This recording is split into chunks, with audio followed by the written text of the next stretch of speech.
নমস্কার বন্ধুরা, কেমন আছো? আশা করি তোমরা সবাই খুব ভালো আছো এবং সুস্থ আছো। হুগলি কিচেনে তোমাদের স্বাগতম। এই যে এই রান্নাটি তোমাদের খুব পছন্দের একটি খাবার, বেশিরভাগ বাঙালি।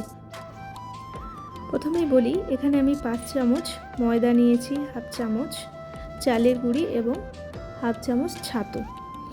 এখানে আমি কিন্তু কোনো নুন অ্যাড করব না। ভালো করে একটুখানি মিশিয়ে নেওয়ার পর ঠান্ডা জলে ভালো করে ময়ান দিয়ে নেব।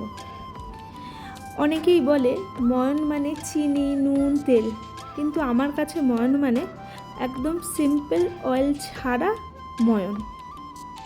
যাই হোক, এই রান্নাটি আমি পুরো আমার মতন করে বানিয়েছি। লুচি তো তোমরা খাও, লুচি এরকমভাবে খেয়ে দেখো এবং জানিও তোমাদের কেমন লাগলো।